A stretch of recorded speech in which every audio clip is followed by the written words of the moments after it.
बिस्मिल्लाहिर्रहमानिर्रहीम। अस्सलामुअलैकुम। Welcome back to special खाने। क्या आपने कभी ये सोचा है कि बगैर दूध के भी हम हलवाई स्टाइल कलाकंद बनाकर तैयार कर सकते हैं?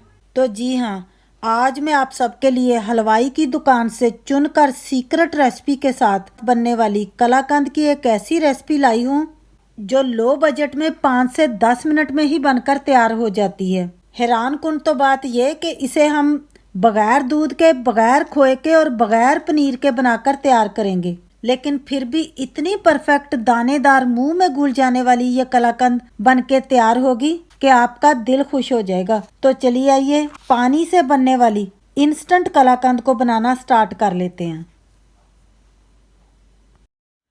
अब यहाँ पर मैंने एक छोटा सा बोल रख लिया और मेरे पास है घर का जमा हुआ दही। ये हमने ले लेना है 4 टेबलस्पून।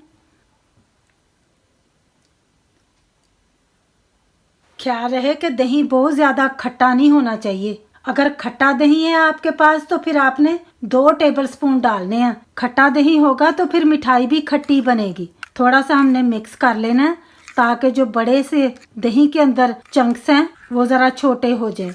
बहुत ज़्यादा हमने इसको स्मूथ नहीं करना। अगर आपके पास दही ना भी हो, आप लेमन जूस का भी इस्तेमाल कर सकते हैं, लेकिन दही के साथ कलाकंद का टेस्ट बहुत ही अच्छा आएगा। बस अब ये रेडी है। यहाँ पर मैंने एक कुकिंग पैन ले लिया है और मैं इसके अंदर शामिल कर दूंगी 1 कप शुगर। उसी कप को मेजर करते हुए मैं शामिल कर लूँगी 1 कप पानी।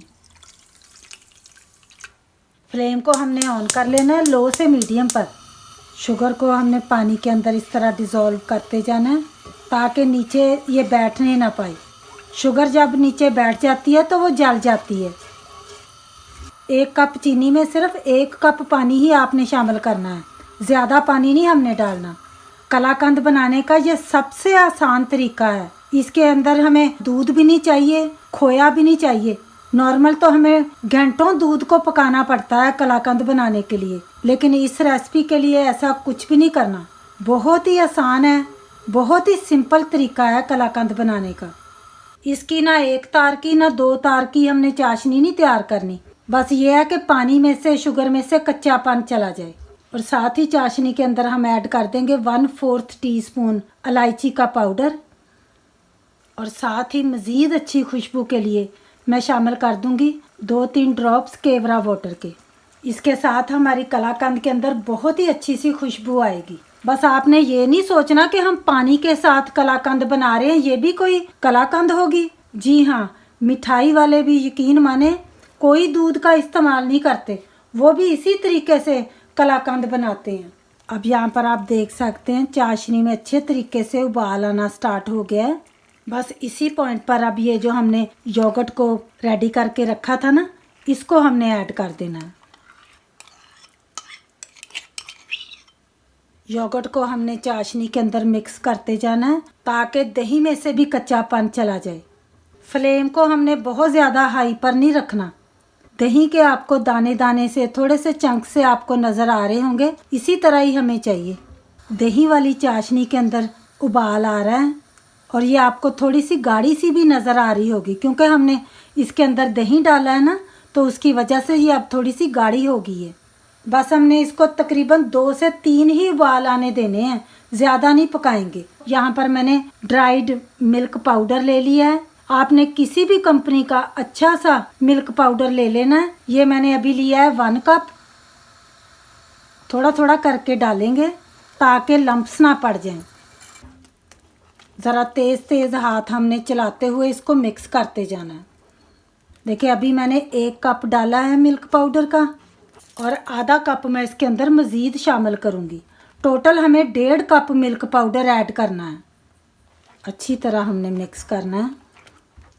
देखने वाले और खाने वाले ये गैस नहीं कर पाएंगे कि आपने पानी के साथ और ड्राई मिल्क के साथ इस कलाकंद को घर में रेडी किया है। अब इसकी राइट कंसिस्टेंसी तक हमने इसको पकाना है। आप चाहें तो आप पिस्ता, बादाम, ड्राई नट्स पसंद हैं वो भी आप इसके अंदर ऐड कर सकते हैं। अब यहाँ पर मेरे पास तकरीबन ये 1 टीस्पून घी है। नॉर्मली घी मैं ले रही हूँ, आप चाहें तो आप देसी घी भी ऐड कर सकते हैं। ये हमने ऐड कर लेना है ताकि कलाकंद स्मूथ और सिल्की हो जाए। यकीन माने अगर आप घी नहीं भी ऐड करेंगे ना तब भी बहुत ही मज़ेदार ये कलाकंद बन के रेडी हो जाता है। अब हमने कलाकंद को दानेदार कैसे बनाना है ताकि दिखने में और खाने में यही महसूस हो कि ये प्योर प्रॉपर कलाकंद है, पानी से बना हुआ नहीं है।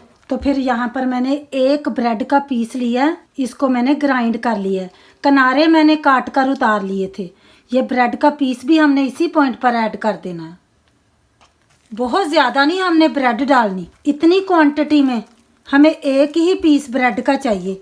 इसके साथ कलाकंद जैसे दानेदार दिखने में लगेगा, खाने में भी कोई गैस नहीं कर पाएगा कि इस कलाकंद के अंदर हमने ब्रेड डाली है। अब माशाल्लाह से आप देखें कलाकंद की ज़रा लुक चेक करें। फ्लेम को मैंने बिल्कुल लो पर किया हुआ है, हाई फ्लेम पर नहीं हमने इसको रेडी करना। ब्रेड डालते ही जितना भी मॉइस्चर है वो सारा ब्रेड ने सोख कर लिया है। बस हमने कलाकंद को जलने नहीं देना, चलाते जाना है। वैसे भी ये देखें हमने 1 टीस्पून इसके अंदर जो घी ऐड किया है ना, उसके साथ ये बिल्कुल देखें स्टिक नहीं हो रहा। बहुत ज़्यादा इस मिठाई को पकाने की भी नहीं ज़रूरत। बस ये देखें कैसे ये किनारे इसने छोड़ दिए हैं और ये सिमटना सा स्टार्ट हो गया है। बस इसी पॉइंट पर हमने फ्लेम को कर लेना है ऑफ। अब हमने कलाकंद को सेट करना है। तो मैंने यहाँ पर गिलास की एक डिश ले ली है, आप प्लास्टिक का कोई टब भी ले सकते हैं। डिश को हमने थोड़ा सा ऑयल के साथ ग्रीस कर लेना है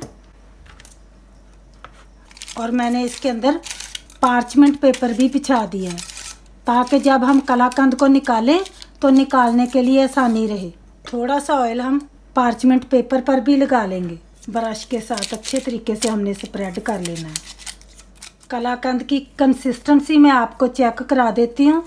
बिल्कुल हमने ऐसी ही रखनी है जैसे बर्फ़ी की होती है। ज़्यादा सॉफ्ट रही तो फिर ये सेट नहीं होगी। हाथ के अंदर इस तरह ले लेना है और एक बोल सा बनाकर देख लेना है कि अगर आपका इस तरह बोल सा बन रहा है तो इसका मतलब है कलाकंद अच्छे तरीके से सेट हो जाएगी जब हम इसको सेट करेंगे। बस अब हमने इसको डिश के अंदर निकाल लेना है। अभी ये बहुत ज़्यादा गर्म है, अच्छे तरीके से हमने स्मूथ कर लेना है, इवन कर लेना है सारे किनारे ताकि जब हम इसको काटें तो वो प्रोफेशनल लुक दे। बस अब हमने इसको ठंडा करना है। अब तकरीबन आधा घंटा फ्रिज के अंदर इसको मैंने सेट होने के लिए छोड़ दिया था। ये जो पार्चमेंट पेपर हमने नीचे बिछाया था इसको हमने उतार लेना है। माशाल्लाह से देखें इसका टेक्सचर कितना अच्छा लग रहा है। आपने अपने हिसाब से काटना है। अगर आपको बड़े पीसेस पसंद है तो आप बड़े रख सकते हैं, अगर आपको छोटे पसंद है तो आप छोटे रख लीजिएगा।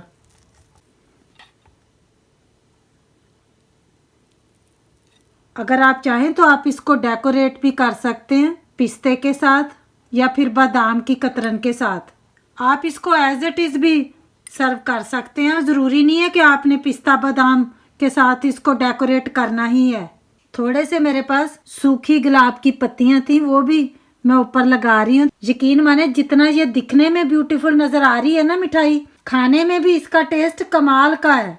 खाने वाले ये गैस नहीं कर पाएंगे कि हमने इसको बगैर दूध के पानी के साथ बनाकर रेडी किया है। अगर ये मेरी आज की रेसिपी आपको पसंद आई है तो प्लीज़ शेयर कर दीजिएगा। ज़्यादा से ज़्यादा फैमिली और फ्रेंड्स के साथ दुआओं में याद रखिएगा। फिर मिलेंगे इंशाल्लाह ताला मेरी एक बहुत ही ख़ास रेसिपी के साथ। तब तक के लिए ढेरों दुआओं के साथ अल्लाह हाफिज़।